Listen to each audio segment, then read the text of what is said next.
Bon, on va peut-être commencer. Bonjour à tous et à toutes, surtout à toutes d'ailleurs, je vois. En l'occurrence, pour cet atelier, vous êtes valeureux et valeureuses puisque c'est le dernier atelier du colloque, avant le départ en vacances pour ceux qui ont des vacances scolaires. Donc la thématique, c'est usage de drogue, maternité et réduction des risques, paradoxe ou paradigme. Alors c'est un sujet qui est fréquemment mis dans les colloques, le sujet de la maternité et de l'usage de drogue. C'est souvent abordé, mais là on va essayer de l'aborder et de le traiter sous un angle un petit peu différent. Parce qu'en effet, en général, il y a une espèce de consensus autour de la prise en charge des femmes enceintes sous TSO. Mais par contre, qu'en est-il lorsque la femme enceinte consomme, ou la femme enceinte ou la mère consomme? La réduction des risques est-elle applicable ou appliquée? Quel est le gap entre le principe et la réalité? Alors, pour traiter de ce sujet, on a 4 approches complémentaires. Pour commencer, Marie-Geoffrey Roustide, qui est chargée de projet, qui se présentera d'ailleurs, chercheur à l'INSERM, sociologue, va nous faire une approche qui va être sociologique et féministe, je pense, sous un angle un petit peu féministe. Ensuite, Vanina Marquis-Moreau, qui est la coordinatrice de l'unité périnatalité addiction de la CASE, que j'ai le plaisir de diriger comme association, va vous faire part d'un retour d'expérimentation d'une unité qu'on a ouverte il y a pas encore 2 ans, 1 an et demi, qui reçoit des femmes enceintes usagères de drogue qui consomment. Sarah Koskas nous fera le point de vue de la dictologue, et Yann Biziou qui est en visio depuis Montpellier avec nous. Alors on espère que tout va bien marcher, on a mis ça au point un petit peu au débeauté. Va faire une approche centrée sur le droit de la femme, le droit de l'enfant, etc. Je vous propose qu'on commence par les présentations qui doivent se compléter normalement et qu'on garde les questions pour la fin. Et on essaie chacun de tenir en 1/4 d'heure, 20 minutes maximum. Marie, je te donne la parole. Bonjour à tous et à toutes. Tout d'abord, merci beaucoup Véronique de m'avoir invitée à faire l'introduction de cet atelier. Donc, je suis Marie-Geoffrey Roustide, je suis chargée de recherche à l'INSERM, au Centre d'études des mouvements sociaux, à l'École des hautes études en sciences sociales. Et donc, je vais vous présenter à la fois quelques données de la littérature et un petit cadrage théorique sur les questions de genre, drogue, grossesse, maternité, parentalité. Et puis, je vous présenterai très, très rapidement le début d'un projet qu'on vient de mettre en place avec une association qui s'appelle Le Tipi à Sud-Marseillais, donc à Marseille, à partir d'une approche féministe, justement. Alors, tout d'abord, par contre, c'est pas très je fais comme ça. Ouais, je pense. Voilà, merci. Donc, quelques données sur les questions de drogue, genre et rapport aux normes. Donc, ce qu'il est important d'avoir en tête déjà, c'est que les données qu'on produit habituellement sur les usagers de drogue portent plutôt sur les usagers de drogue pris en charge. Donc, en fait, la plupart des enquêtes que nous menons en France, pour avoir accès aux usagers, on passe par les centres de soins ou par les CARUD, les centres de réduction des risques, ce qui fait qu'on est amené à produire un type de savoir qui s'intéresse plutôt au profil des hommes usagers de drogue, puisque la population des usagers qui fréquentent les centres de soins ou les centres de réduction des risques sont à 75% des hommes versus 25% des femmes. Et donc, ce qui fait qu'on a encore, en France, peu de données sur les profils et les pratiques des femmes usagères de drogue. Donc, ces profils et ces pratiques sont mal connus, même si, actuellement, grâce au développement des études de genre en sociologie, on a une attention accrue depuis quelques années aux thématiques de genre en lien avec l'usage de drogue. Alors, un autre élément qui est important, et je pense qu'on va y revenir tout au long de cet atelier, et je pense d'ailleurs que c'était un peu ce qui était sous-jacent à l'idée qu'avait Véronique de monter cet atelier, c'est la question de la stigmatisation, qui est quelque chose de très important, puisque en fait, ce qu'on voit dans la littérature, international et en France également, c'est que les femmes usagères sont encore plus que les hommes l'objet de stigmatisation. Pourquoi ? Parce qu'en fait, la consommation de drogue et ses effets sont très éloignés des valeurs et de représentations qu'on associe habituellement à la féminité. Alors, je vais présenter aussi rapidement un travail qui me semble important. Ah mince, par contre, c'est pas pratique parce qu'il y a une... C'est coupé, bon, mais c'est pas grave, avec le PDF. Donc, un travail qui est important sur les mères usagères de drogue ou les femmes enceintes usagères de drogue, qui a été effectué par Laurence Sima-Durand en 2007, qui montre en fait que pour les femmes usagères de drogue, et en particulier pour les mères usagères de drogue, elles sont soumises à 4 types de normes. Tout d'abord des normes légales, des normes pénales, en lien avec l'interdit légal de l'usage de stupéfiants. Ensuite, des normes sociales, puisqu'en fait, elles vont un peu à l'encontre, en tout cas dans les représentations, de la figure de la mère idéale, et il y a pour elles des risques de perte de la garde de leurs enfants. Des normes médicales, parce qu'on considère en fait qu'elles ne sont pas suffisamment de bonnes mères pour pouvoir prendre en charge leurs enfants. Il y a également des normes médicales, puisque les femmes usagères de drogue sont considérées comme à risque, et donc beaucoup plus sous contrôle que d'autres femmes enceintes. Et le risque, en fait, généralement, il est analysé plutôt sous l'angle du risque pour l'enfant à naître. Et puis, enfin, il y a des normes de genre, puisque, comme je viens de l'évoquer, l'usage de drogue est habituellement considéré comme un phénomène masculin par rapport aux valeurs associées aux drogues. Donc, en fait, on peut dire que les femmes usagères de drogue qui souhaitent devenir mères vont s'exposer à une multitude de risques pour elles-mêmes en raison des différentes sanctions et des différents types de normes qu'on fait peser sur elles. Alors, les publications internationales sur les femmes usagères, elles sont souvent centrées sur 2 figures, sur la figure de la femme enceinte ou la figure de la femme travailleuse du sexe. Ce qui fait qu'en fait, ces femmes, dans la littérature, sont souvent présentées soit comme des victimes, soit comme des coupables, et toujours présentées en lien avec le prisme des risques pour les autres. Donc, le prisme du risque pour un enfant à naître, le prisme du risque pour un client, par exemple, dans le cas du travail du sexe. Et en fait, ces travaux explorent assez peu la pluralité des expériences que vivent les femmes usagères de drogue.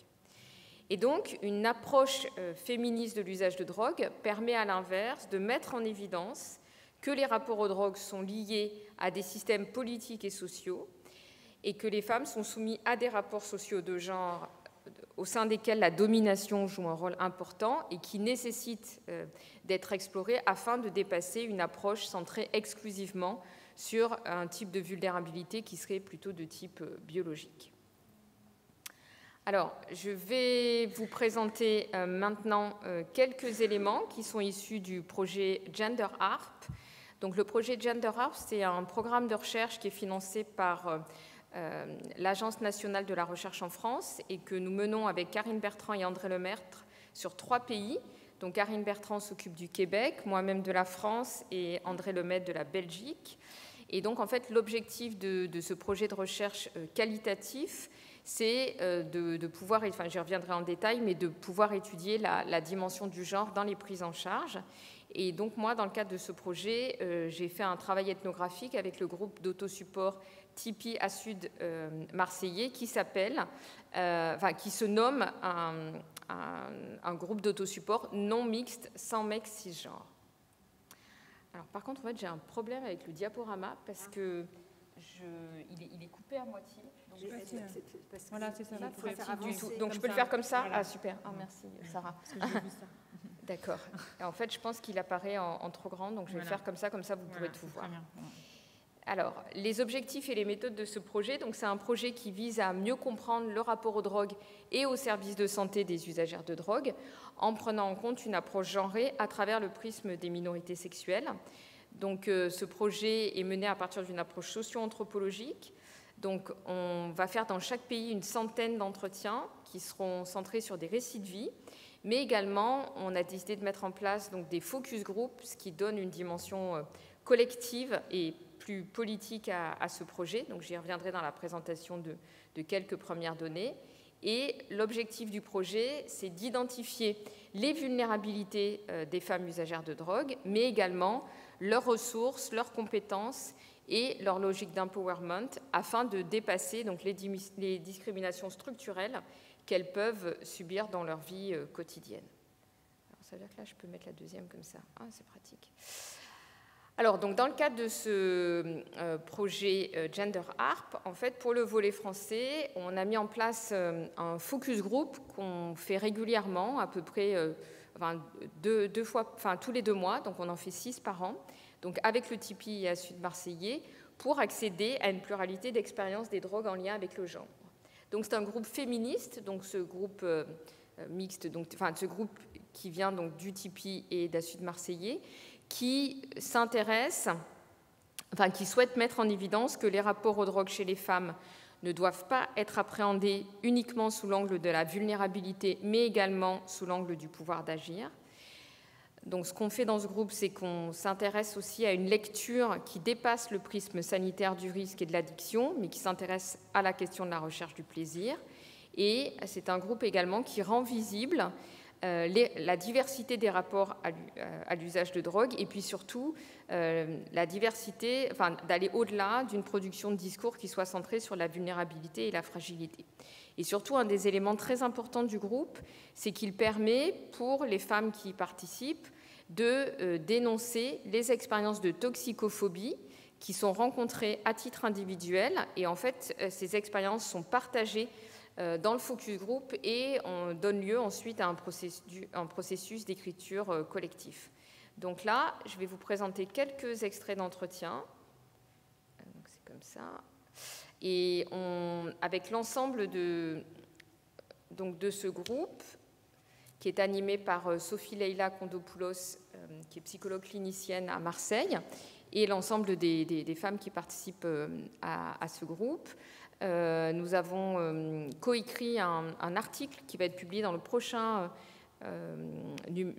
numéro du journal d'Assud dans une optique de recherche participative où les usagers de drogue participent au processus de recherche, à l'analyse des données et à l'écriture des données.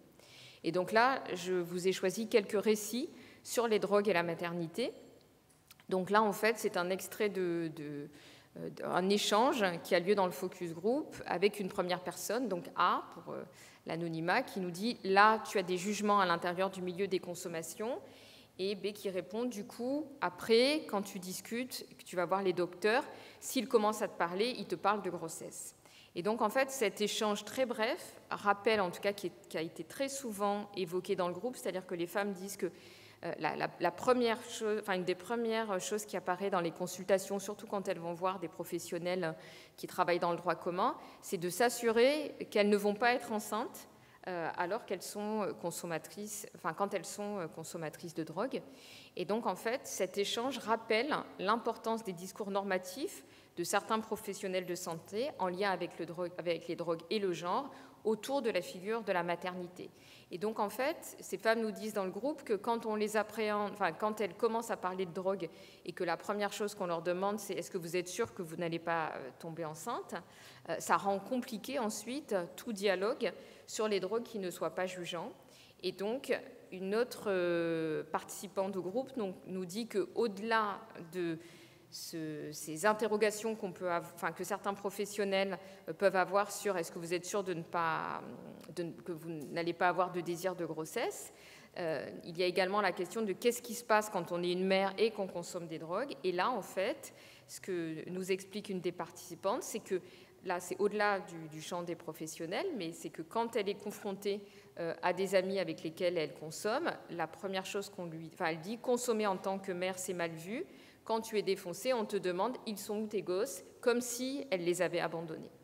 Et donc, en fait, ce qu'on voit, c'est que tant le monde des usagers que le monde professionnel est traversé par des jugements normatifs qui sont liés au genre, donc tout comme le monde social, les familles, les amis, les lieux de fête, également les milieux dits militants de gauche, ça ressort beaucoup également ça dans le groupe, des discriminations vis-à-vis des femmes usagères de drogue qui sont présentes dans tous les espaces sociaux.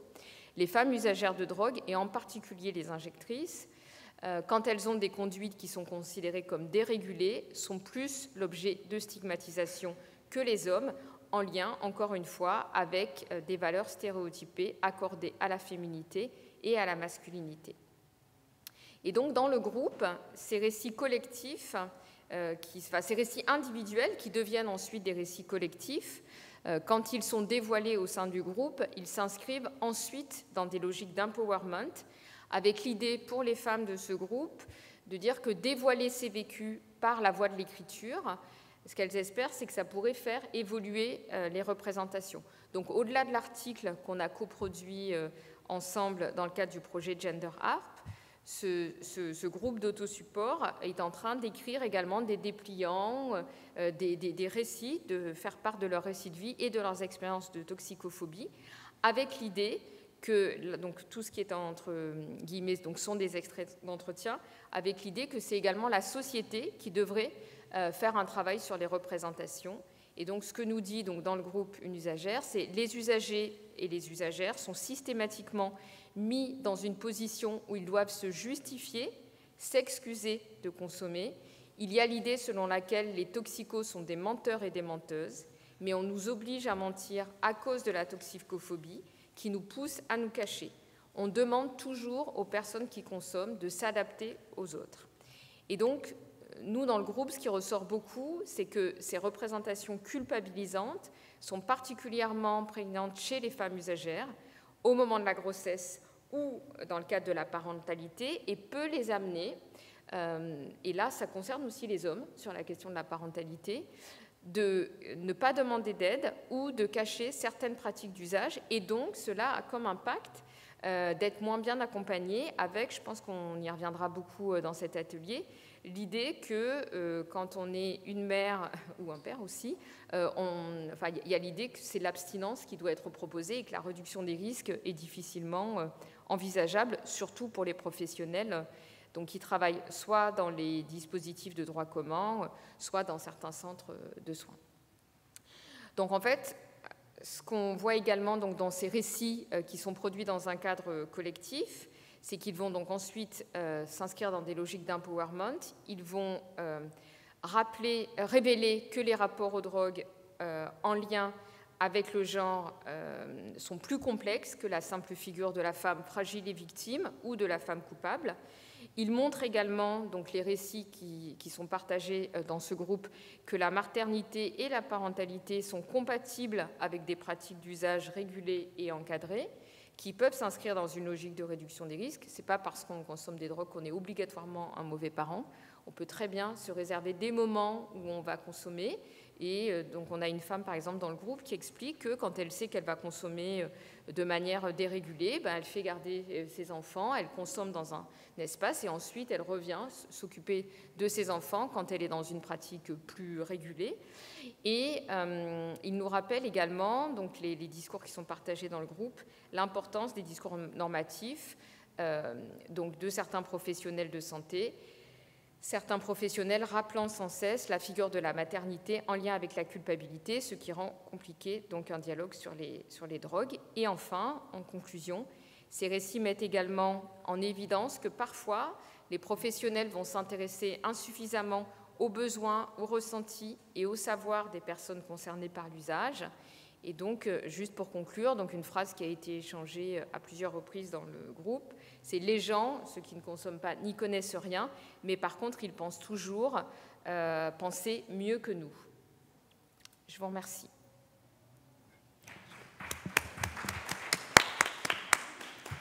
Merci Marie pour cette intervention passionnante et extrêmement bien calibrée, je dois dire, à 15 minutes, qui ouvre et qui pose le débat, en tout cas.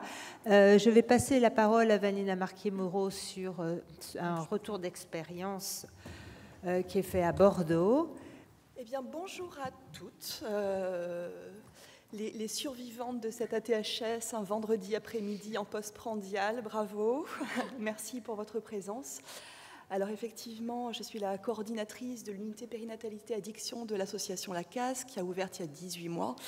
Donc ce petit exposé s'appelle de façon très originale « Retour sur l'expérimentation ». Quelques mots en préambule sur l'association La Case, qui est une association qui se trouve à Bordeaux, qui était à l'origine Médecins du Monde et qui est devenue La Case en 2006 pour poursuivre les missions de réduction des risques sur le territoire et dont l'objectif est l'accès aux soins et aux droits fondamentaux pour les personnes ayant une problématique d'addiction et ou à risques infectieux et travaillant selon les principes de la réduction des risques. Donc un petit peu rapidement, que fait-on? On a plusieurs établissements au sein de cette association. Donc un CARUD, je pense qu'il n'est pas utile que je revienne avec vous sur les sigles employés parce que je sais que vous êtes toutes des spécialistes ici.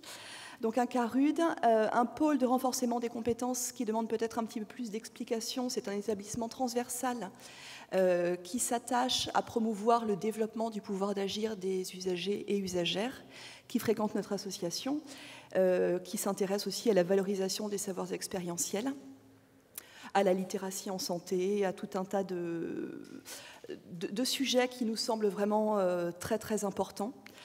On a aussi un établissement qui s'appelle POPI, qui fait de la réduction des risques auprès des travailleuses du sexe, et un dispositif ACT dont je m'occupe, appartement de coordination thérapeutique, qui héberge des personnes usagères de drogue et malades. Alors non pas malades de leur usage de drogue, mais bien malades d'une pathologie somatique, chronique, parfois consécutive à l'usage de drogue, comme des co-infections éventuellement, mais parfois ça n'a rien à voir, des cancers, des diabètes de type 2, des maladies dégénératives.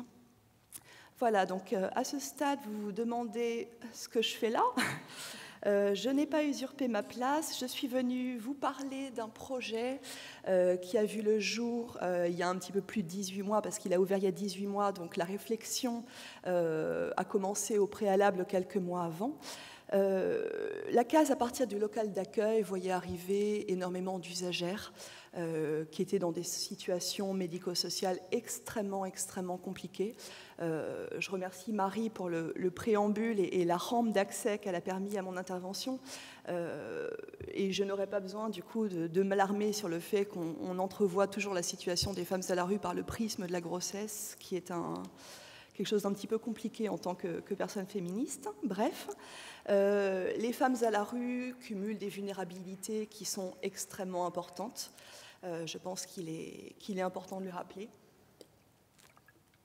Elles sont plus que d'autres soumises à la violence du milieu, la violence de la rue, la violence parfois des groupes de pairs qui évoluent au sein de la rue, et donc nécessitent des soins et une attention un petit peu genrée parfois. Voilà, donc ça c'était pour le constat qui avait été fait par l'association et qui de fait avait envie de porter un projet autour de la situation de ces femmes, un projet sur l'hébergement des femmes usagères à la rue. Concomitamment, l'Agence régionale de santé de Nouvelle-Aquitaine avait été la dépositaire d'un certain nombre de remontées problématiques de maternité qui se voyaient embolisées, pardon, le terme n'est pas très joli, mais par des femmes très marginalisées, entrées pour accoucher à la maternité et sans solution d'hébergement à la sortie. Donc ce sont des femmes dont la situation questionne forcément les pouvoirs publics et pour lesquelles il était besoin de construire une réponse médicale, mais aussi sociale. Ce phénomène est aussi venu mettre en lumière donc, la carence en dispositifs adaptés sur le territoire national, mais aussi bien sûr local. Alors, à mesurer par rapport au territoire local, parce qu'on a la chance d'avoir l'association Caminante qui s'occupe du dispositif Suerte, qui propose de l'hébergement, c'est un hébergement qui est accolé à un XAPA. Donc on est encore une fois, comme le disait Marie, dans une proposition de soins qui est tournée vers le sevrage. Or, c'est vrai que de façon pragmatique, il était important de pouvoir regarder la situation de ces femmes qui, malgré tout, continuaient à consommer et qui, de fait, ne pouvaient pas s'inscrire dans un dispositif fermé, un petit peu rigide du point de vue des consommations. Donc, la situation des femmes enceintes à la rue est une situation qui est forcément problématique parce que ces femmes sont considérées comme ayant des grossesses à risque, donc nécessitant un parcours de soins extrêmement complexe, Et les grossesses, dans ce qu'on avait pu constater, étaient peu ou pas suivies. Donc on a une échographie par-ci par-là, on a un bilan sanguin à la faveur d'un décours par la passe, mais on n'a rien de très soutenu et suffisamment soutenu en lien avec les situations. Et donc, tout ça concourt à la création d'une unité donc, qui s'appelle Périnatalité Addiction, avec 8 places qui sont créées de façon expérimentale. Le modèle administratif qui a été retenu, c'est le modèle des appartements de coordination thérapeutique, pour toute la dimension coordination, qui est vraiment extrêmement intéressante dans le parcours de ces femmes qui ont, on le rappelle, besoin d'une approche qui est vraiment très très globale, à la fois du côté de l'accompagnement de la grossesse, du côté suivi social, accès au logement, psychiatrie, enfin bon voilà, ça serait vraiment très très long de lister l'ensemble des besoins rencontrés par ces femmes parce qu'ils sont immenses. Et bien évidemment la stabilisation par la mise à disposition d'un logement, ce qui permet de vraiment pouvoir ancrer la personne et proposer un accompagnement par une équipe pluridisciplinaire, ce qui est en médico-social assez répandu et ce qui est là est une aubaine dans l'accompagnement multifocal de ces femmes. Donc, sans surprise, à qui ce dispositif est dévolu, il est dévolu aux femmes enceintes ou accompagnées d'un enfant de moins d'1 an. Usagères de drogue, bien évidemment. On ne conditionne pas l'admission, l'éligibilité de ces femmes au dispositif par leur sevrage au forceps, pardon pour le mauvais jeu de mots, mais c'est vrai que voilà, malheureusement, on déplore que ce soit le cas dans certaines unités de soins. Et il y a une question de liberté fondamentale là, qui nous échoit, et je suis sûre que Yann Biziou, dans sa présentation, y fera référence. Et ces femmes ont besoin, pour intégrer le dispositif, dans une situation de vulnérabilité psychosociale, d'être à la rue à minima, sinon... Voilà, donc la prise en soin, quand et comment? Donc ces femmes qui sont extrêmement loin du soin, extrêmement loin des acteurs médico-sociaux, nous sont orientées par les services de première ligne, donc sans surprise, le SAMU social, les maternités, donc par le biais des passes maternité le plus souvent, les urgences éventuellement. Il était très très important pour nous de pouvoir être dans une prise en soin, dans une prise en charge très rapide, donc de ne pas alourdir le protocole d'entrée outre mesure, parce que plus vite et plus tôt pourra se faire la prise en soin, meilleures pourront être les répercussions de l'accompagnement sur la trajectoire de ces femmes. Et ce dont on s'est rendu compte, c'est qu'il est parfois nécessaire, compte tenu de la difficulté à pouvoir approcher ces femmes, les entourer, on va dire, d'un care suffisant pour permettre la prise en soin. Il y a beaucoup de méfiance, il y a beaucoup d'ambivalence aussi de leur part. Marie l'a très très bien rappelé, je pense que ce sont des femmes qui sont submergées par la honte, elles ont intériorisé, elles ont digéré un tel rejet social qu'il est ensuite très compliqué pour elles d'accéder aux établissements d'accompagnement. Donc ces femmes, elles sont très ambivalentes. Donc on se rend compte que même quand on repère des femmes qui pourraient bénéficier du dispositif, ce sont des femmes qui vont être dans des espèces d'effets yo-yo entre la prise en charge qu'on peut leur proposer et les situations de vie antérieures, donc les squats par exemple. On intègre de temps en temps des femmes pour lesquelles l'équipe fait un petit peu la navette entre le squat et parfois l'appartement où elles viennent, et puis elles retournent au squat, et puis elles reviennent. Bon voilà, il y a toujours comme ça quelque chose d'un petit peu yo-yo dans un premier temps, et qui, bien sûr, avec l'accompagnement très bienveillant de l'équipe, est censé permettre, in fine, de pouvoir les ancrer en fait sur l'accompagnement et sur l'établissement. Pour parler de façon un petit peu plus spécifique des modalités d'intervention, donc on a 7 logements T1. Donc pour ceux qui ont bien suivi, j'ai fait allusion tout à l'heure à la création de 8 places. Merci pour merci beaucoup. Tout à fait. Donc on a parlé d'un agrément pour 8 places, mais on s'est très vite rendu compte qu'il y avait des gros besoins de sécurisation du site. Donc il y a un logement qui a été qui a été dévolue à l'occupation par un veilleur de nuit. On ne pouvait pas imaginer que ces femmes, dans l'ensemble des difficultés qui étaient les leurs, ne puissent pas se sentir sereines et complètement sécures au sein du dispositif. Et qu'en l'absence d'un veilleur de sécurité la nuit, ce n'est pas souvent le cas. Donc on a eu aussi des gros problèmes, j'y reviendrai. Des visites ont lieu quotidiennement sur le logement par un binôme médico-social. Elles sont accompagnées aux différents rendez-vous, si elles le souhaitent. Pardon, vous avez... Ah non, c'est bon. Je crois que vous aviez un gros... Elles sont accompagnées au rendez-vous et bien évidemment, comme on parle de coordination médico-sociale, il y a un temps non négligeable qui concerne la mise en lien de l'ensemble des partenaires, la centralisation d'informations, donc par des points hebdomadaires et par des synthèses mensuelles avec l'ensemble des partenaires. Et ça représente énormément de monde. Donc, le premier axe en fait, du travail qu'on a voulu réaliser à la CASE, c'est le soutien par la coordination.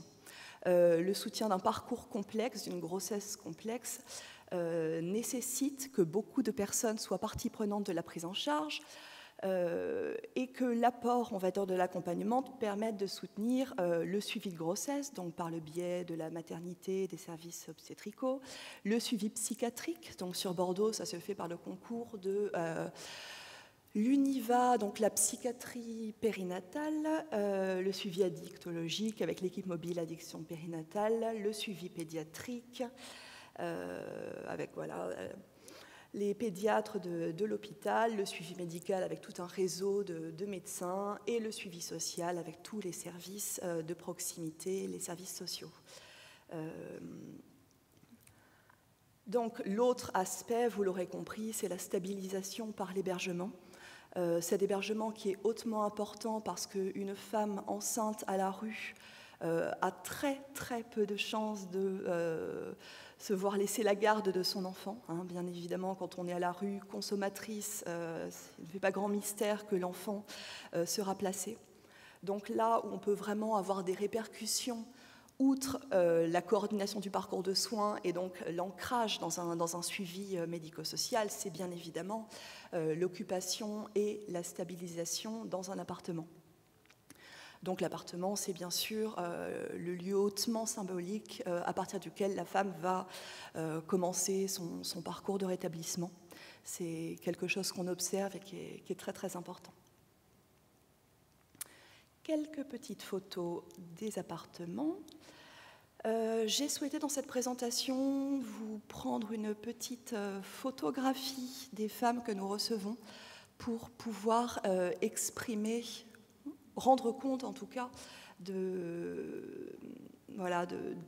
du profil de ces femmes qui, vous allez le voir, est quand même extrêmement particulier et extrêmement à la marge, encore une fois, et très malheureusement. Donc, sur 10 femmes que nous avons reçues jusqu'à maintenant, 8 sur 10 n'avaient pas, avant leur entrée, de suivi régulier de grossesse. Elles sont âgées entre 24 et 39 ans. Du côté des usages de drogue déclarés, 5 sur 10 sont usagères de cannabis, 8 sur 10 de cocaïne, pour 5 d'entre elles de cocaïne basée, fumée, pour 3 d'entre elles injectées et pour la dernière sniffée. Et ensuite, l'alcool, qui constitue quand même une consommation qui n'est pas à la marge, donc pour 5 d'entre elles. Ce qu'on observe, c'est qu'on est pour la plupart sur des profils de polyconsommation.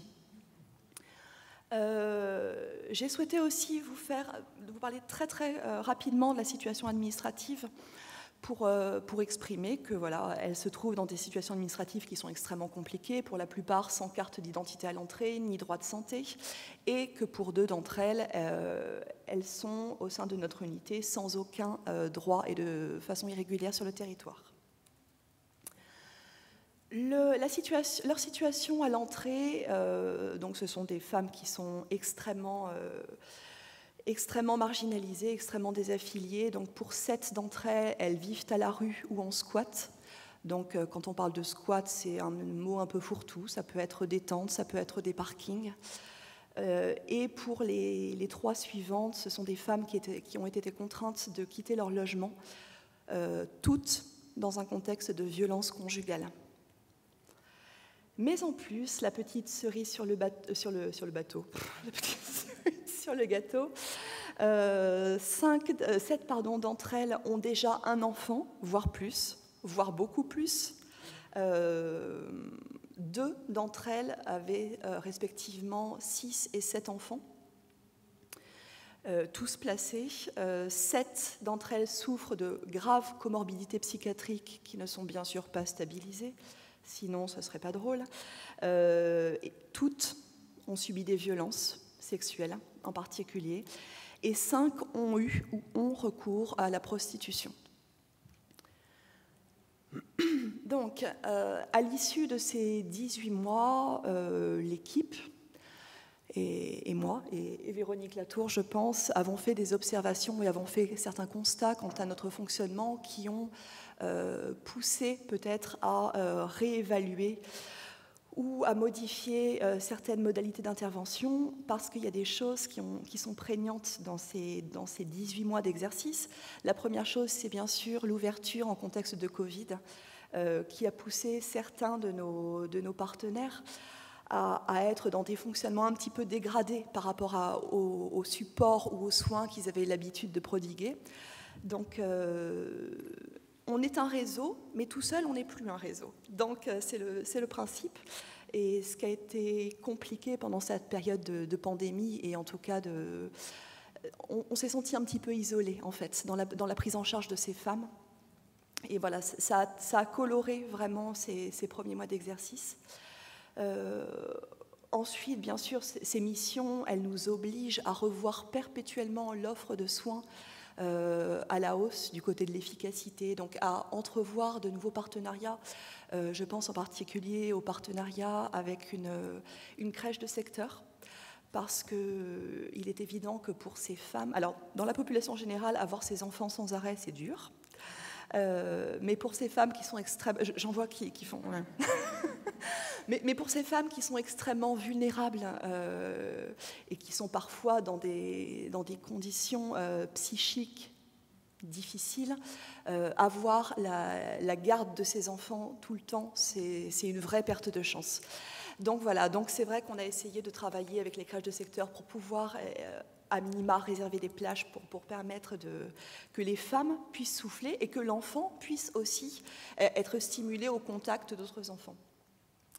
Et l'un des grands enjeux aussi, c'est de co-construire des partenariats qui sont efficients, parce qu'on est à la croisée de différentes disciplines qui n'ont pas forcément l'habitude de travailler ensemble. Du côté de la RDR, on est quand même aguerri à des situations qui sont assez paroxystiques. De l'autre côté, il y a l'aide sociale à l'enfance qui forcément ne placera pas du tout le curseur au même endroit que nous.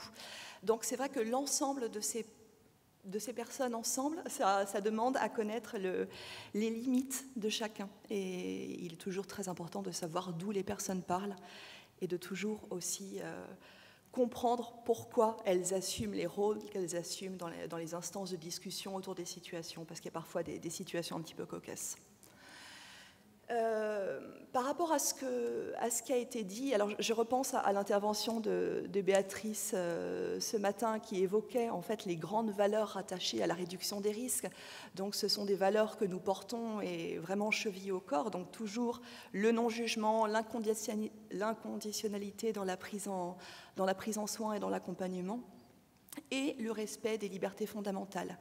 Ces libertés fondamentales de la femme qui vont venir, et je crois que Yann Biziou en parlera, heurter forcément les droits des enfants à naître. Parce que quand on parle de liberté de disposer de son corps, de liberté fondamentale de la femme, ça va se heurter par rapport aux consommations à l'intérêt de l'enfant.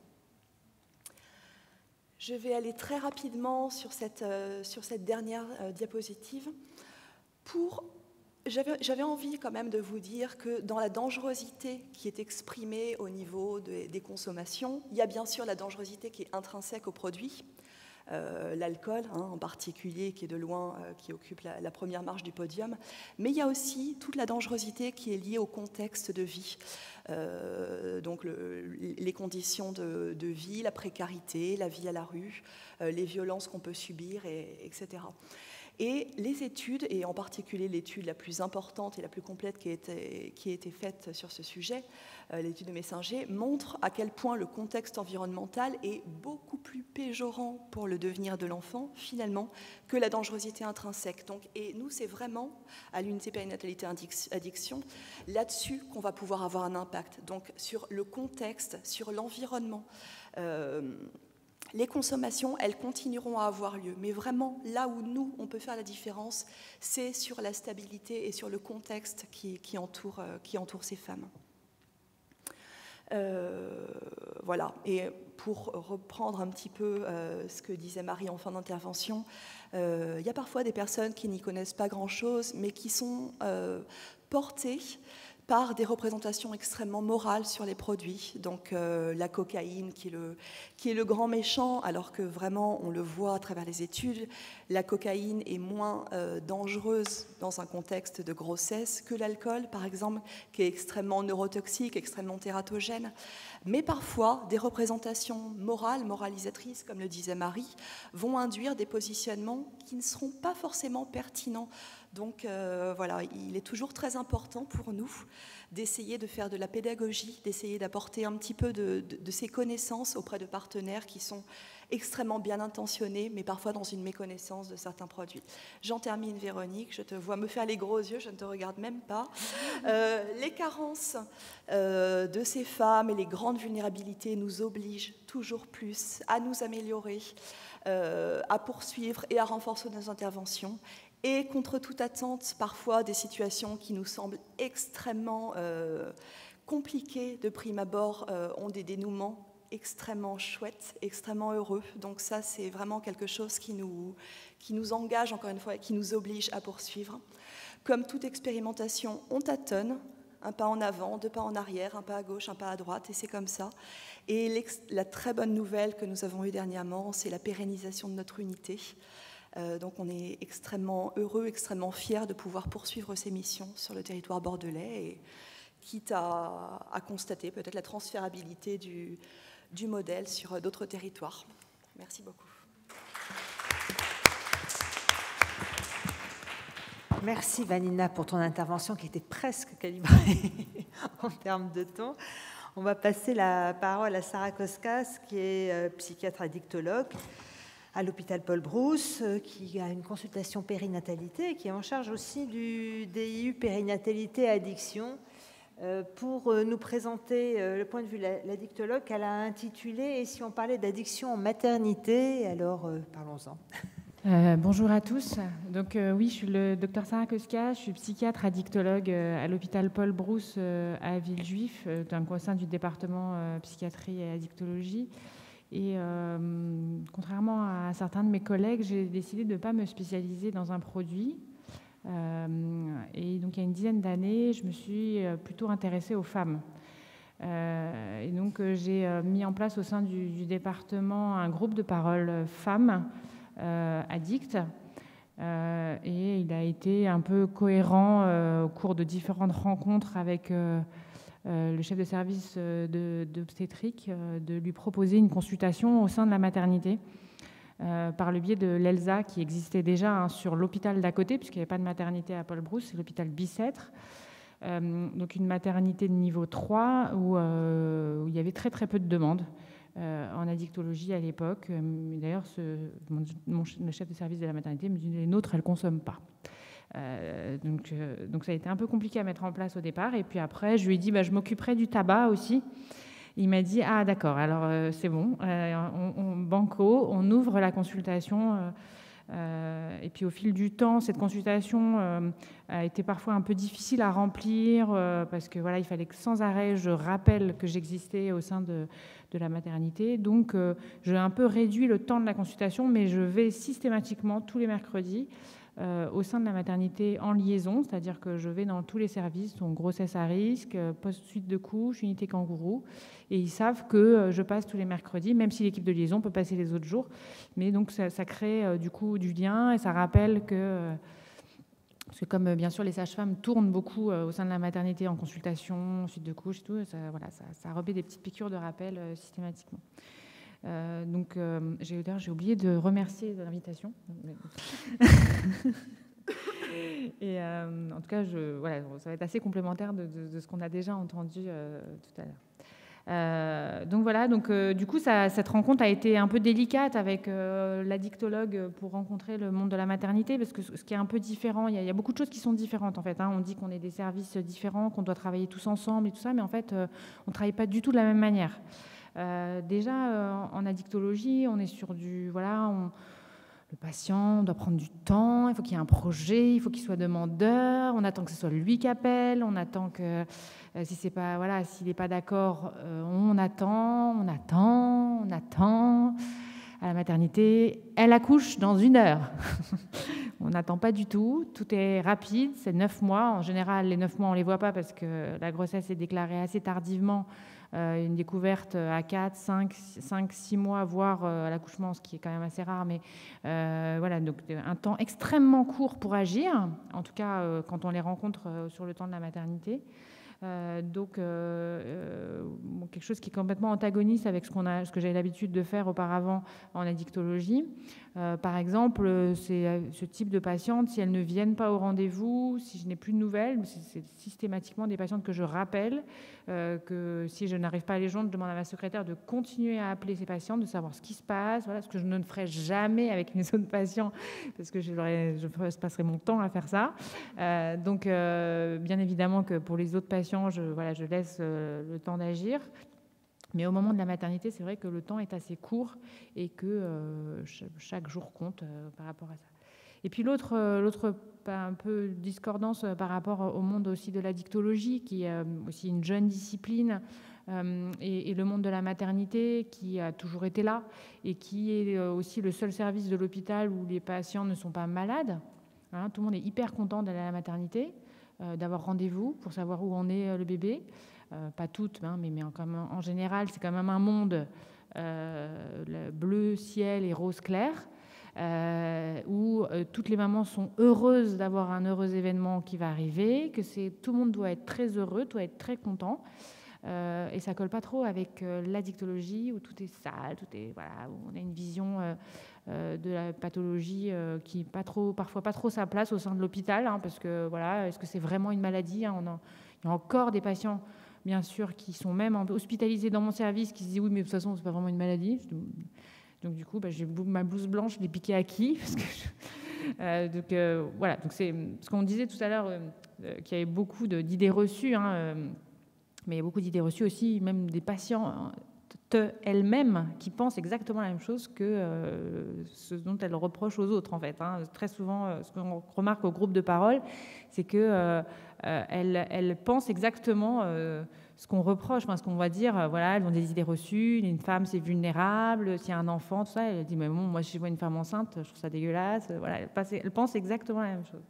Donc c'est un peu difficile cette rencontre au sein de la maternité, même si globalement c'est vrai qu'on a l'idée que la femme est moins consommatrice.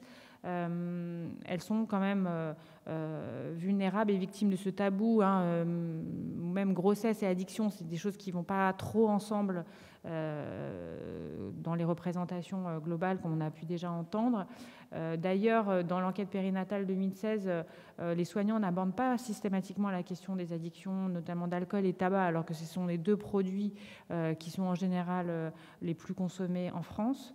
C'est pas vraiment leur place à elles n'est pas vraiment au sein de la maternité, qui est donc dans ce monde tout bleu, tout beau, tout rose. C'est une rencontre délicate donc pour ces patientes, et même pour l'addictologue que je suis au sein de la maternité, je suis toujours depuis 10 ans dans le bureau de la diététicienne. Mais c'est pas grave, je suis 1 fois par semaine, ça. Donc j'ai un bureau. Donc du coup, c'est instaurer une relation de confiance avec ces patientes, et donc c'est ce que je m'attelle à faire à chaque fois que je rencontre des professionnels du champ de la périnatalité. C'est que bien évidemment que pour poser ces questions autour des substances et autour des consommations, il faut avoir un petit peu de temps. Et c'est vrai que c'est quelque chose aussi qui manque au sein de la maternité. Elles ont énormément de questions à poser, les sages-femmes, les gynécos, beaucoup de choses à explorer au moment de la grossesse. Et c'est vrai que poser des questions autour des substances, déjà premièrement, Si elle me dit oui, qu'est-ce que j'en fais ? Parce qu'on n'a pas toujours quelqu'un, un addictologue, un tabacologue, un addictologue au sein de la maternité, ou en tout cas quelqu'un à qui on pourrait adresser une femme enceinte. Et puis surtout, ça va me prendre du temps, donc voilà. Et puis en plus, c'est pas son style, donc je vois pas pourquoi je poserais la question. Donc souvent, on entend le terme aussi de avouer. On sait, j'entends beaucoup ça. Elle n'a pas avoué ses consommations. Bien évidemment, sortir un peu de tout ce champ-là. Donc prendre un peu le temps, sans être à l'aise, sans être expert, mais être un peu à l'aise avec le sujet. Et tout ça, on sait que ça prépare aussi beaucoup mieux le lien mère-enfant, parce qu'elles sont toutes culpabilisées de ces consommations. Il n'y a pas une mère, future mère, qui est très fière de ses consommations pendant la grossesse, mais les aider à pouvoir le dire, et pour pouvoir les aider le plus tôt possible pour qu'elles soient moins dans cette culpabilité est essentiel. Donc on l'a entendu aussi tout à l'heure, c'est le terme de grossesse à risque, c'est un terme, parce que dans le domaine de la périnatalité aussi, c'est des termes qu'on apprend. Grossesse à risque, ça veut dire VIP en fait, à la maternité, c'est-à-dire qu'on a énormément de rendez-vous, on est suivi de manière encore plus assidue qu'une autre grossesse, et jusqu'à maintenant, nos patientes n'étaient pas forcément VIP au sein de la maternité. C'est vrai que Claude Lejeune, il y a une vingtaine d'années, a un peu bouleversé les choses, enfin en tout cas essayé de changer un peu les mentalités, et les choses ont beaucoup avancé quand même depuis une vingtaine d'années avec la création du GEGA, donc le groupe grossesse et addiction, et le DU qui en découle. Donc elles devraient être toutes considérées comme des grossesses à risque. Et souvent, on retrouve dans les antécédents beaucoup de fausses couches, beaucoup d'antécédents de prématurité. Et elles sont du coup très mal suivies. Alors mal suivies parce qu'elles ne viennent pas au rendez-vous, et aussi parce qu'elles sont victimes bien sûr de nombreux préjugés. Et aussi, elles sont spécifiquement aussi très polyconsommatrices, parce que celles qui consomment un seul produit, en général, elles arrêtent assez vite au moment de l'annonce de la grossesse. En tout cas, elles trouvent la force d'arrêter assez vite.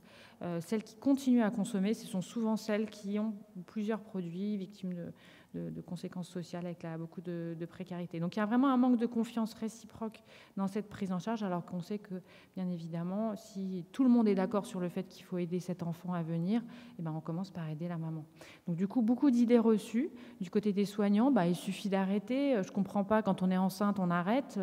Moi, j'ai arrêté, ma sœur, elle a arrêté, ma cousine a arrêté. Tout le monde, voilà, quand on est enceinte, on arrête. Donc, quand on est diabétique, quand on est enceinte, on est toujours diabétique.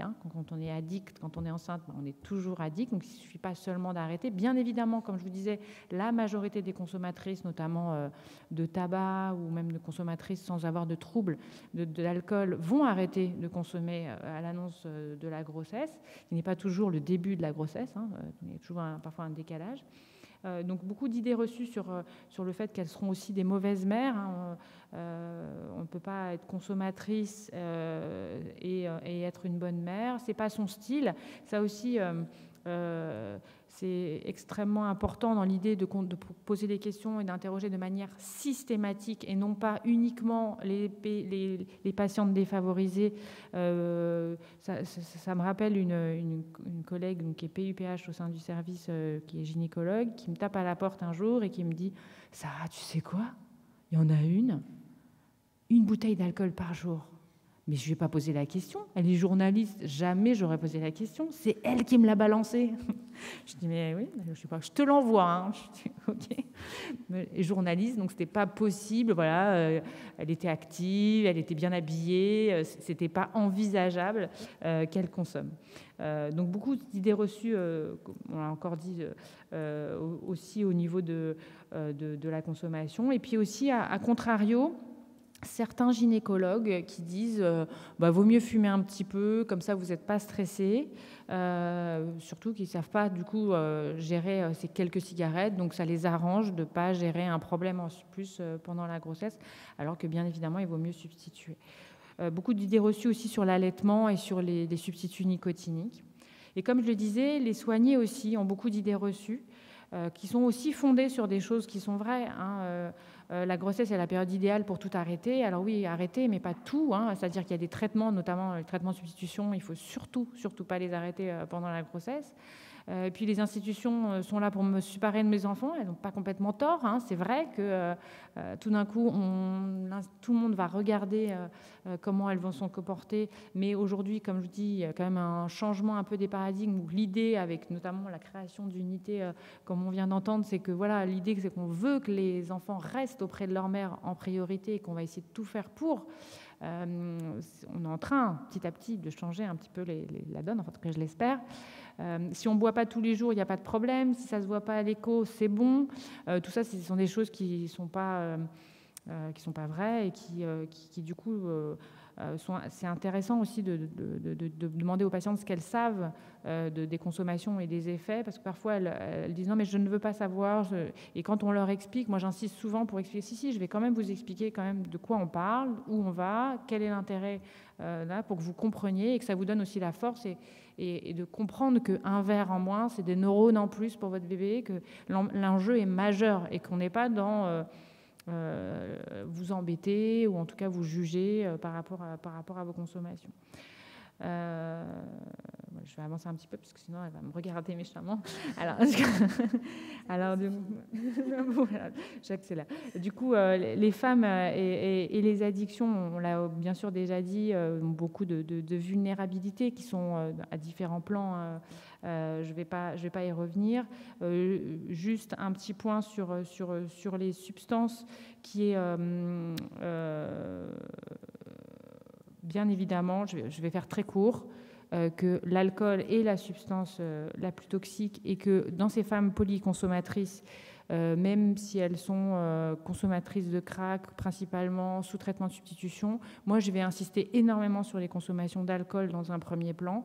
Et souvent elles ne comprennent pas trop pourquoi j'insiste, parce qu'elles disent « Mais non, mais moi c'est bon, je suis là pour le crack. » Oui, mais pour le crack, mais vous consommez de l'alcool. Oui, de temps en temps, le week-end. Oui, justement, là vous êtes enceinte, les paradigmes sont complètement différents. On n'essaye pas de qualifier le trouble de l'usage de l'alcool pendant la grossesse, on est vraiment sur une question de quantité. Donc on a une chose complètement différente sur l'impact, comme on peut avoir en tant que gastro sur l'impact sur le foie de la consommation d'alcool. Peu importe la perte de contrôle, on est sur une question de quantité d'alcool consommé par jour. Et donc ça, c'est vraiment le point essentiel par rapport à l'alcool, c'est cette question de quantité, puisque l'impact, c'est le SAF. Je ne vais pas revenir sur les détails du SAF, mais c'était sur ça. C'est que l'impact est bien sûr sur l'idée des quantités et aussi surtout ces doses dépendantes, ces fréquences dépendantes et ces périodes dépendantes aussi, mais c'est aussi sensibilité individuelle, c'est-à-dire qu'on n'est pas tous égaux vis-à-vis de la consommation d'alcool. Il y a des enfants qui vont avoir une rencontre de l'alcool pendant la vie fœtale importante et qui ne vont pas avoir de syndrome d'alcoolisme fœtal, et d'autres qui vont vivre uniquement une ivresse aiguë et qui vont avoir un syndrome d'alcoolisme fœtal. Donc il y aurait probablement des causes génétiques qui protégeraient du SAF et d'autres qui favoriseraient le SAF. Et puis après, quelques mots juste sur les traitements de substitution aux opiacés pour insister sur le fait que je ne parle pas du reste, qu'il faut bien évidemment favoriser la mise en place des traitements de substitution. S'il y a déjà un traitement de substitution, il faut le continuer, voire augmenter les doses, qui va complètement à l'encontre des croyances des patientes. Et on n'essaie pas forcément de changer le traitement de substitution l'un pour l'autre. Les deux ont l'AMM et on va du coup favoriser l'accès aux soins à ces patientes. Donc pour moi, c'est le terme d'urgence qui n'existait pas vraiment en addictologie auparavant pour moi. C'est plutôt des urgences psychiatriques, des urgences sociales, des urgences somatiques, mais l'urgence addictologique, on prend du temps, on n'est jamais dans l'urgence parce que sinon le lendemain On est un peu énervé d'avoir hospitalisé ce patient en urgence qui a foutu le bazar et qui est parti au bout d'une heure parce qu'il nous avait supplié de rentrer à l'hôpital. Mais il a changé d'avis au bout d'une heure parce qu'il a reçu un texto qui lui plaisait pas. Alors par contre, chez les femmes enceintes, voilà, moi j'ai la notion d'urgence que j'introduis de nouveau dans mon paradigme, et notamment, bien sûr, quand il y a des consommations d'alcool. Donc, c'est-à-dire quand moi j'ai une patiente qui demande un rendez-vous pour une consommation d'alcool, à l'accueil, ils savent, on ne dit pas 3 mois, on dit 48 heures. Donc voilà, donc c'est une notion un peu différente de nos pratiques. Je vous remercie. Merci Sarah pour cette présentation. On m'entend plus, ça y est. Qui finalement était tout à fait dans les temps. mais j'ai bien vu qu'il y avait beaucoup de diapos qui passaient sur les différents produits et leur impact sur l'enfant à naître. Voilà. Effectivement, ça c'est la réalité et on travaille après à l'épreuve de cette réalité-là. On va essayer de passer la parole à Yann Biziou. Alors, c'est là que ça va devenir compliqué pour moi parce que je ne suis pas la reine de la technologie, qui a préenregistré son intervention, mais qui est en même temps en direct pour la suite du débat. Donc, Yann Biziou est juriste, il est maître de conférences en droit à l'Université de Montpellier, et il a une expertise toute particulière en matière de drogue et de toxicomanie. Et je le remercie d'être presque avec nous cet après-midi. Ok, donc écoutez, merci. Excuse, regret de ne pas être avec vous, mais je vais quand même essayer de vous donner quelques éléments juridiques. Alors, en fait, pourquoi je me suis intéressé à ce sujet? C'était à cause d'une déclaration du comité scientifique sur le cannabis thérapeutique en 2019 qui a précisé que l'expérimentation ne concernerait pas les femmes enceintes et allaitantes. Et pour les autres femmes, le CSST souhaitait la mise en place d'une contraception efficace. En clair, les femmes enceintes, allaitantes ou refusant la contraception ne pouvaient bénéficier de l'expérimentation du cannabis. Alors j'avoue avoir été un peu surpris parce que sur d'autres sujets, comme les salles de consommation à moindre risque, on n'a pas d'exclusion des femmes enceintes. On a un protocole spécifique d'accompagnement qui est prévu par un arrêté de 2016.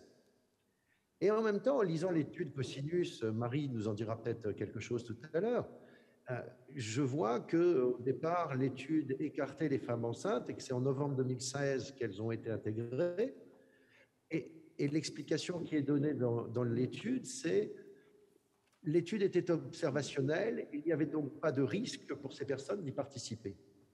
D'où ma question, à contrario, s'il y avait eu un risque, est-ce que ça veut dire que la femme enceinte n'aurait pas pu y participer? C'est pas en plein écran, excusez-moi. C'est mieux comme ça? Voilà, merci. Pardon.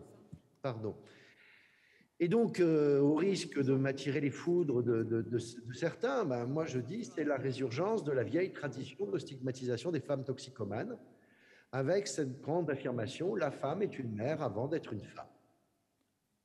Et là, je vais pas développer parce que Marie en a très bien parlé, mais Laurence Simat-Durand, dans les études qu'elle a faites sur la perception des femmes enceintes par les institutions, a très bien expliqué le risque de cette sanction sociale, de cette mauvaise mère à qui on refuse en fait le choix de l'autonomie.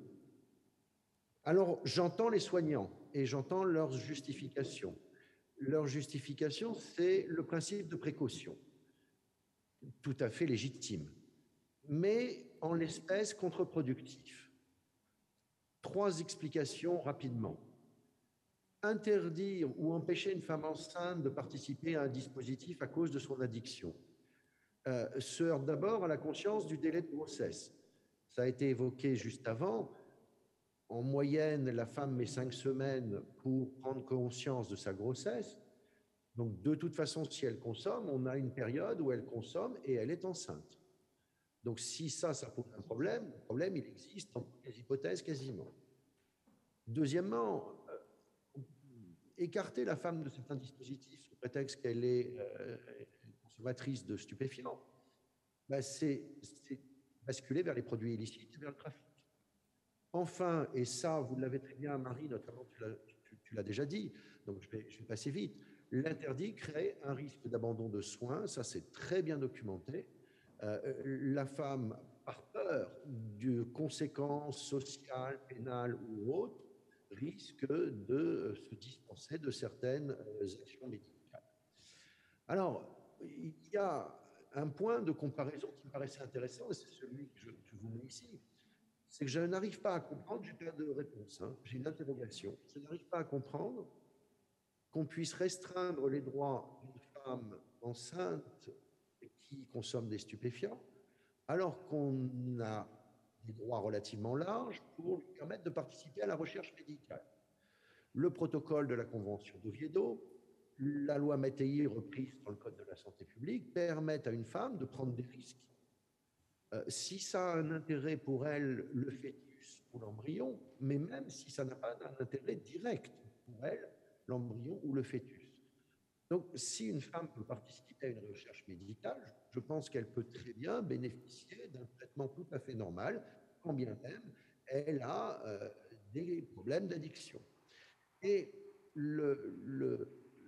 l'axe central, en fait, auquel je me rattache, c'est ces femmes ou mères, c'est la femme qui décide. Boltanski a une phrase que je trouve très très belle quand il dit c'est un patient, à propos du fœtus, hein, c'est un patient parce que la mère dit que c'est un patient. Si elle dit que ce n'est pas un patient, ce n'est pas un patient. Et l'Académie nationale de médecine, je le rappelle, toujours en matière de recherche médicale, cette fois-ci en matière de thérapeutique fétale, nous dit le statut du fœtus est celui que lui confère sa mère. Donc, en principe, on devrait avoir une approche des femmes addictes qui est tout simplement l'approche d'une femme qui décide de la conduite de sa vie et qui est accompagnée par des équipes sociales et médico-sociales. D'autant que les études, là aussi, les précédentes intervenantes l'ont souligné, montrent qu'une fois la grossesse connue, on a une baisse notable des consommations de stupéfiants chez les femmes. Là, je vous ai mis une étude de 2018 canadienne qui fait passer le ratio de consommatrices de 7,7 à 1% une fois que la grossesse est connue. Et le choix qui a été fait dans les pays anglo-saxons, c'est un choix d'accompagnement et de prévention. L'Académie de pédiatrie, l'Association des sages-femmes américaines privilégie dialogue et accompagnement des femmes avant et pendant la grossesse, et il n'y a pas d'exclusion a priori, ni de mesures coercitives a priori. Alors, je ne suis pas naïf, c'est compliqué. C'est compliqué d'autant que, et ça a été très bien dit avant moi, toutes les études montrent que les consommatrices de stupéfiants sont des femmes jeunes, paupérisées, polyconsommatrices, particulièrement fragiles. Et Marie, tu l'as dit, je crois que c'est Sarah qui l'a dit également, la crainte de la sanction sociale fait que les femmes hésitent à exprimer leur addiction et à parler de leur addiction avec les médecins. Alors, et je vais suspendre une minute le PowerPoint, ça nous donne, à mon avis, des pistes de réflexion. Il y a la question de l'empathie qui a été évoquée. Il y a la question de la sécurisation du parcours pour les femmes, le fait que dire l'addiction ne provoque pas de sanctions sociales, ne provoque pas de sanctions pénales. Et ça, c'est valable pour les femmes, c'est valable aussi pour les soignants.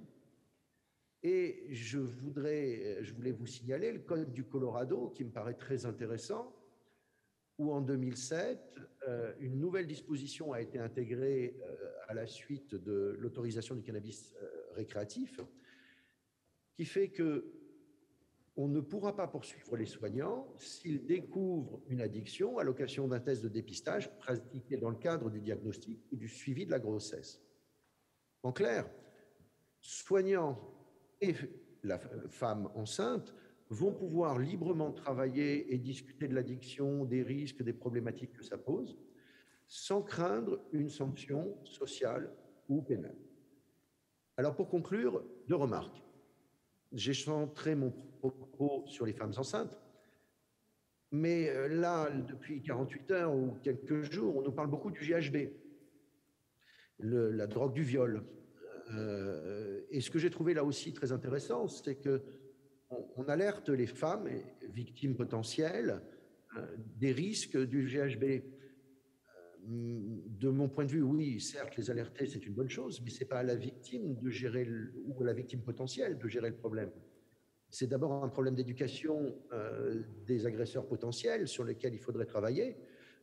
C'est la question du consentement aux relations sexuelles, de ce que doit être un rapport sexuel.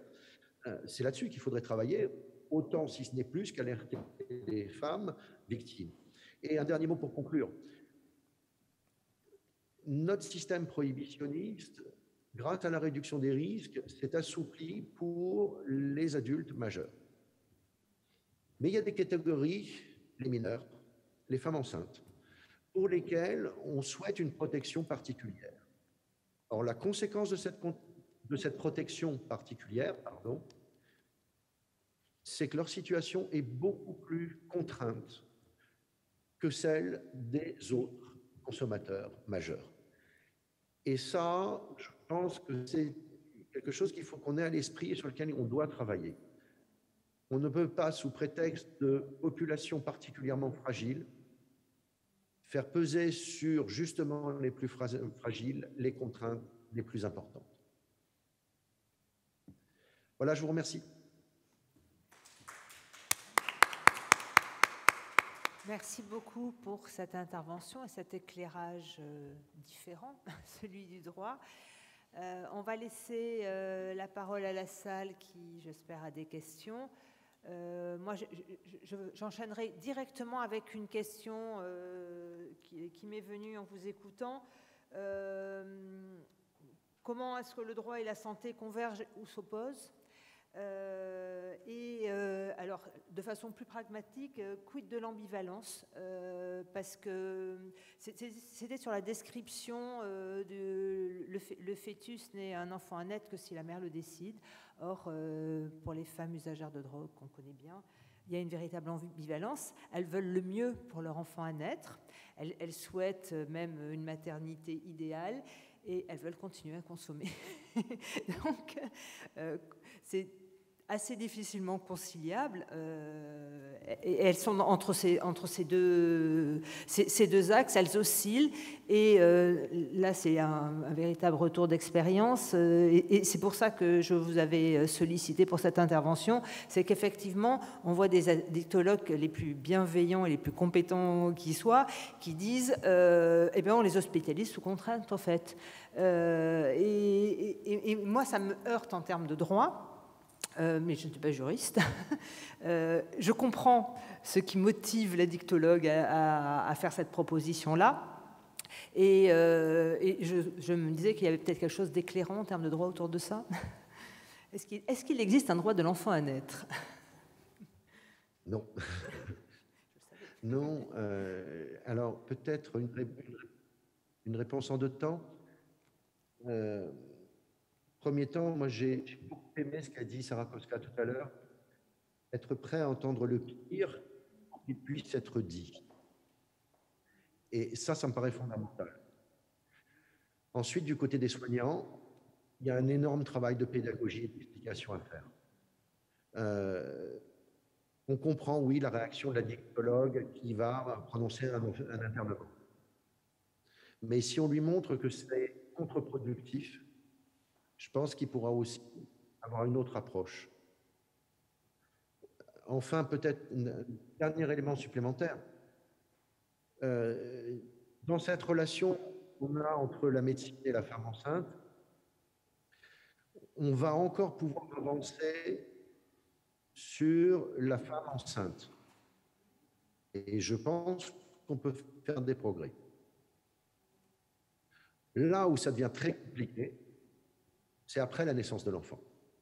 Parce que le droit, là, va protéger l'intérêt de l'enfant et la femme va passer au second plan.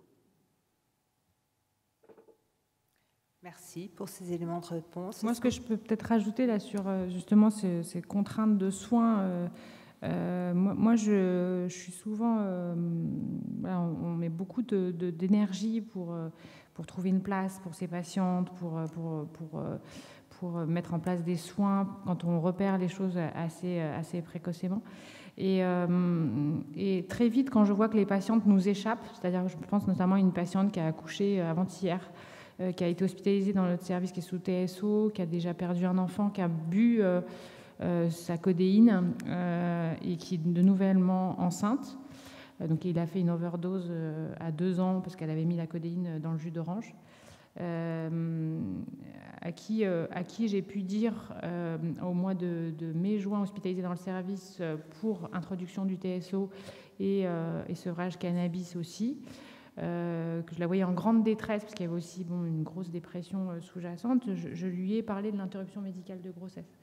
Ça, c'est quelque chose auquel que je n'ai jamais évoqué auparavant, sauf après une situation dramatique d'une femme consommatrice de crack qui était anéantie, qui venait en fait de Porte-de-la-Chapelle et que sa sœur a amené dans mon service, donc un service de niveau 3 qui est à l'encontre de la population un peu de la Porte-de-la-Chapelle qui arrive rarement jusqu'à chez nous. Et à qui je voyais un désespoir, à qui vraiment je voyais, elle a déjà un enfant placé, tout ça, je voyais un désespoir, à qui j'ai parlé de l'interruption médicale de grossesse qui ne m'était pas vraiment apparu auparavant, parce qu'en termes de médecins, c'est extrêmement difficile de proposer cela. Et pour revenir à la patiente là qui a accouché, je lui ai parlé de cette interruption médicale de grossesse et elle m'a dit mais je ne vais pas passer ma vie à tuer des enfants. Donc oui, en effet, ça m'a un peu glacée sur le moment et je dis ok, c'était une éventualité en fait. Je vous vois en détresse, je vous vois en train de vous battre, je vois qu'il y a un enfant placé, que vous avez perdu un autre enfant.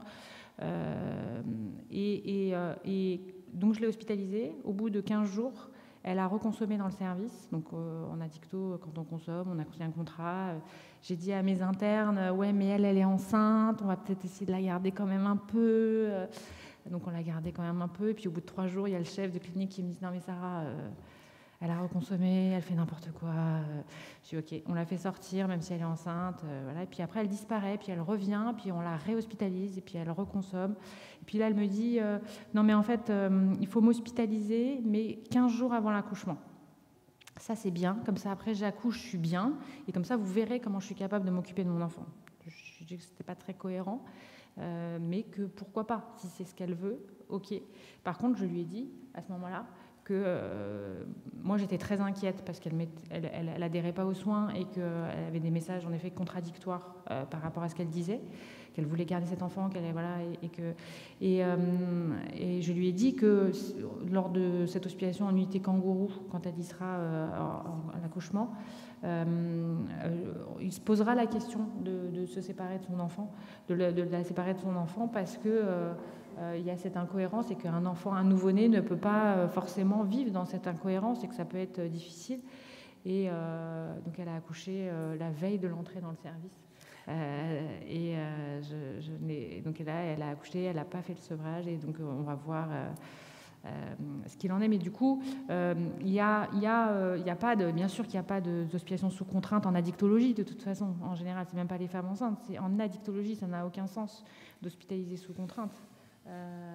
Même si voilà, un addictologue vous l'a dit, mais voilà, ça c'est mon point de vue. Sauf si, bien sûr, comme je vous disais, il y a une urgence psychiatrique, voilà, une violence, des idées suicidaires, des compensations psychiatriques, une urgence somatique, quelqu'un qui peut pas donner son consentement. Mais sinon, pour l'addictologie, il n'y a jamais d'hospitalisation sous contrainte. Par contre, on dit clairement les choses, c'est-à-dire que voilà. Moi, je pense que on va évaluer votre situation en postpartum, mais il est peu probable que si vous n'acceptez pas les soins, qu'on puisse continuer comme ça. Il faut au moins que vous acceptiez quelque chose, quoi.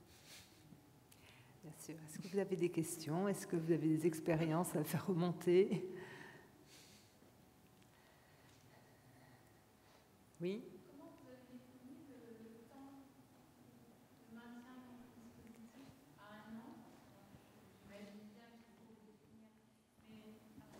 Mais la question que je me posais, c'est qu'on sait aussi que 9 mois, 1 an de l'enfant, c'est une période un peu compliquée pour une maman, pour différentes raisons, et que du coup, c'est le moment où elles sortent de votre dispositif.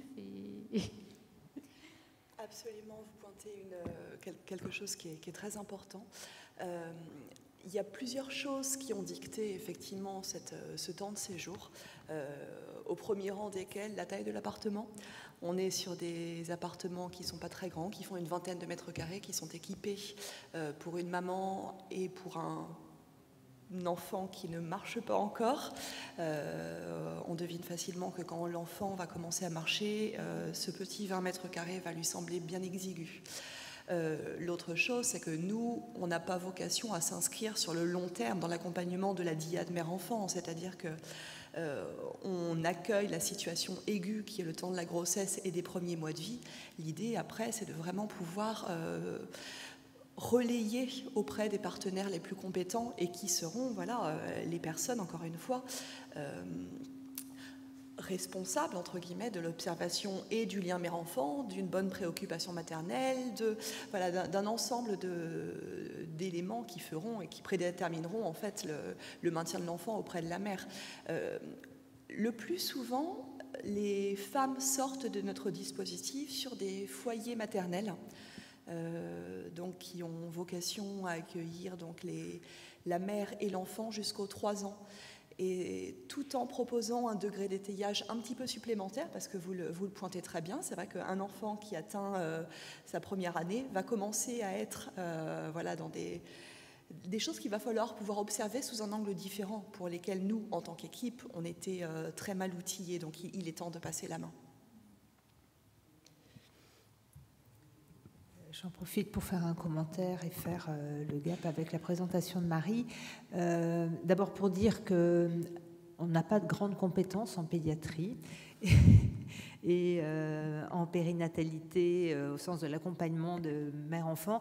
Et on a fait le choix, je pense que Vanina ne l'a pas bien explicité, parce qu'il fallait faire des choix dans ce qu'on présente. On a fait le choix de la prise en charge de la femme. Et pas celui de l'enfant. Alors, je m'explique. On a internalisé la prise en charge et la coordination de la prise en charge, parce que c'est notre domaine de compétence, les addictions et la réduction des risques, parce qu'aussi c'est une posture citoyenne qu'on a voulu défendre. Il ne vous a pas échappé que le projet d'origine, c'était pour les femmes usagères de drogue à la rue et pas pour les femmes enceintes.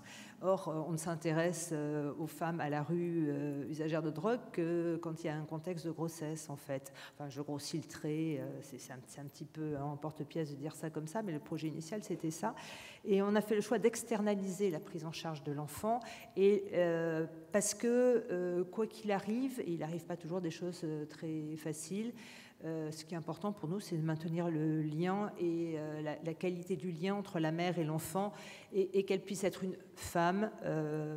Ça va durer longtemps, normalement. Mère, pas toujours dans ce contexte-là. Peut-être que je vais ajouter un élément là-dessus, Véronique, parce que moi aussi, j'ai dû faire des choix dans la présentation, et dans le groupe qu'on a inclus là dans notre projet ANR Gender Harp. En fait, ce qui est intéressant, c'est qu'au départ, on n'avait pas du tout prévu dans ce groupe-là de parler des questions de maternité. Et en fait, quand j'ai évoqué avec le groupe quels étaient les sujets dont elles avaient envie de parler, c'est quelque chose qui est ressorti très vite. Et qui est ressorti très vite parce qu'en fait, ça a révélé le fait que c'était très difficile d'en parler en temps normal dans d'autres espaces, XAPA, CARUD, et que généralement c'était soit ce que disait Sarah, c'est-à-dire des situations un peu extrêmes avec effectivement là des demandes de pouvoir réfléchir autour du désir de grossesse.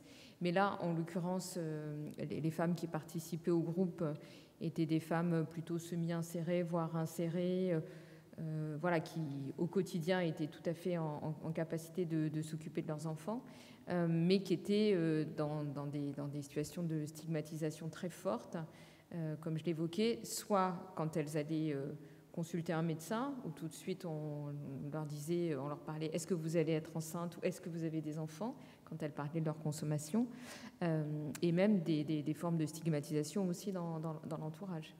Alors qu'on sait aussi, et je pense que c'est aussi important de le rappeler, que quand les usages sont régulés, il est tout à fait possible d'être mère et de consommer des produits. Et voilà, là on va travailler on va démarrer un projet pour la mission métropolitaine de prévention des conduites à risque, un projet spécifique sur les femmes usagères de crack. Et c'est vrai que je pense qu'on va, un projet sociologique certainement, inclure cette question autour du désir d'enfant, qui est parfois aussi ambivalent. Alors moi je ne suis pas du tout psychiatre, mais ni psychologue, mais dans les entretiens qu'on a fait avec les femmes au cours du temps, et en particulier ceux que j'ai pu faire, je vois qu'il y a toujours en fait aussi une ambivalence sur un enfant qui pourrait venir tout soigner en fait. Mais ça, c'est pas que chez les femmes usagères de drogue. Et donc un enfant qui viendrait réparer des traumatismes, réparer une enfance difficile, avec l'espoir qu'on va faire mieux que ce que les parents ont fait, mais avec après des conditions d'existence qui ne rendent pas obligatoirement cette réparation simple. Mais après, à contrario, en tant qu'addictologue, moi, avant de m'occuper de la périnate et de me dire, voilà, je vais plutôt m'intéresser aux femmes, il m'arrivait quasiment jamais, très rarement, de demander, est-ce que vous avez un suivi gynéco, est-ce que vous avez un désir de grossesse, est-ce que vous avez un moyen de contraception. Et je pense quand même que ce sont des éléments des antécédents, et on tombe parfois, fondamentaux, quoi. Et on tombe parfois un peu à côté, en fait. On ne s'attend pas du tout aux réponses qu'elles ont. Avec des femmes qui sont complètement dans l'addiction, avec vraiment des consommations vraiment pas contrôlées, et qui disent, bah oui, ça fait 3 mois, on essaye avec mon ami, on espère que ça va arriver. Donc c'est aussi, à contrario, il ne faut pas voir les femmes que sous le biais de la grossesse, mais à contrario, il faut quand même s'intéresser aux femmes en âge de procréer et de les interroger sur leur désir de grossesse, parce que parfois il va vraiment à l'encontre de la situation et que c'est quand même beaucoup plus simple de prendre en charge les choses avec un petit peu plus de temps avant qu'elles soient enceintes, plutôt qu'au moment de la grossesse où tout est un peu tout accéléré. D'autant plus que sur cette question-là, dans une autre recherche qu'on avait faite il y a quelques années, qu'on est en train de publier là pour la Mildeka, sur grossesse et addiction, en fait, dans les entretiens qu'on avait menés, il y a quand même un nombre non négligeable de femmes qui ont des cycles menstruels perturbés et qui s'imaginent stériles et qui peuvent tomber enceintes sans qu'il y ait de désir d'enfant. Et effectivement, dans la recherche là qu'on vient de mener avec l'OFDT sur les besoins des usagers de crack, on avait également des femmes, et ce qui est ressorti, c'est le manque de suivi gynécologique très important chez ces femmes.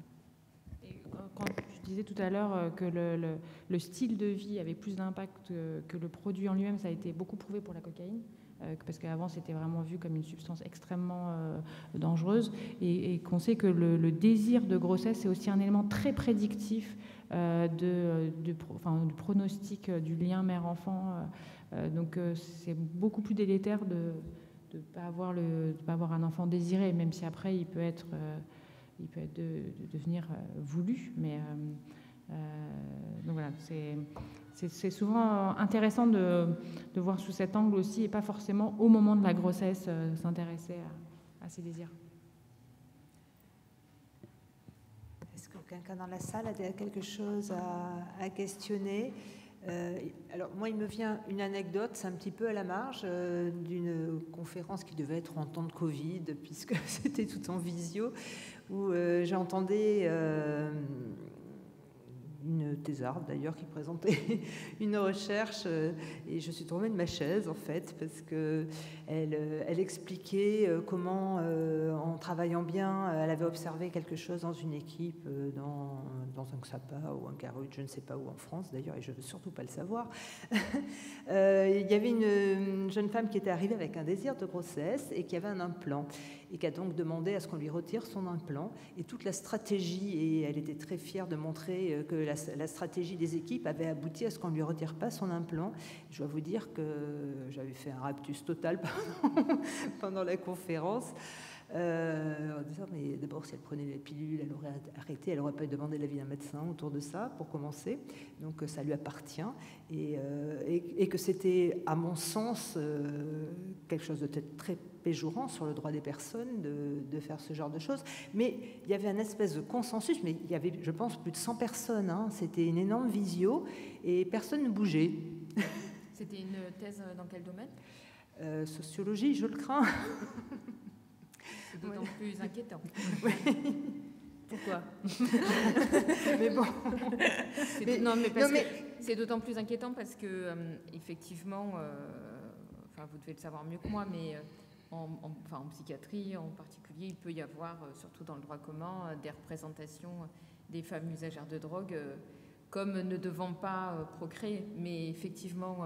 comme les patients psychiatriques aussi. Comme les patients psychiatriques de manière générale. Mais en sciences sociales, ça interroge quand même beaucoup ce type de... Mais en fait, juste pour compléter, c'était pas tant, je dirais, la naïveté de l'étudiante qu'on peut comprendre, parce que, une jeune femme, voilà, c'est pas encore une professionnelle aguerrie, on va dire, mais c'est surtout qu'elle racontait ça et qu'il y avait 100 personnes et personne ne réagissait. Voilà.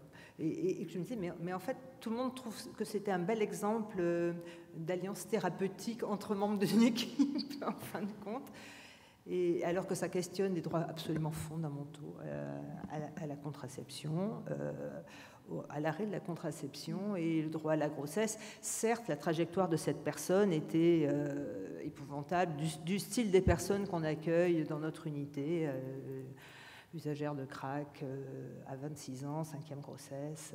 Ça, c'est notre quotidien.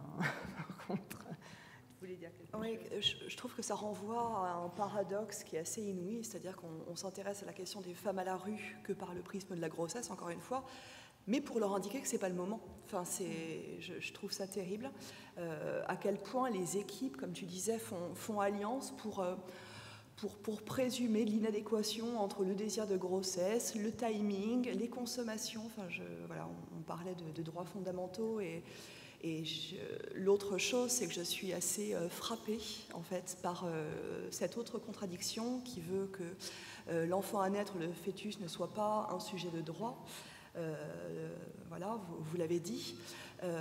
Mais qu'il y ait, d'un autre côté, tellement de charges émotionnelles autour de l'enfant à naître que finalement, la quasi-entièreté des personnes qui gravitent autour de ces situations s'emparent d'emblée de cette focale-là.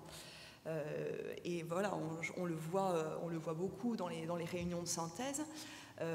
Il y a un vrai rapport de force qui s'établit autour finalement de la considération du respect de la liberté de ces femmes, et on est très minoritaire. Enfin voilà, tout à l'heure je parlais d'une posture qui était extrêmement minoritaire.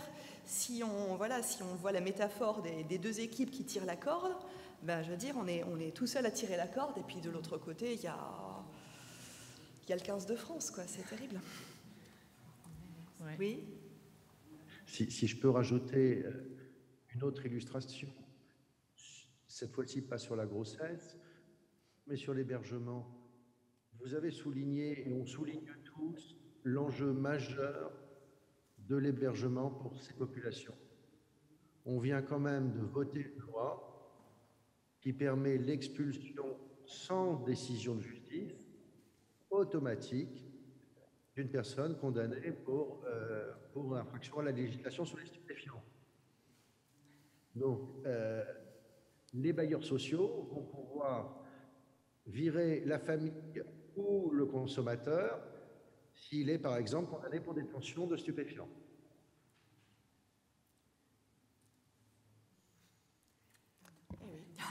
Ça laisse sans voix. Oui, ça laisse sans voix. Ça laisse sans voix. Est-ce qu'il y a encore des questions dans la salle, des observations ? Sinon, je vais remercier l'ensemble des participants et des valeureux auditeurs et auditrices pour leur attention et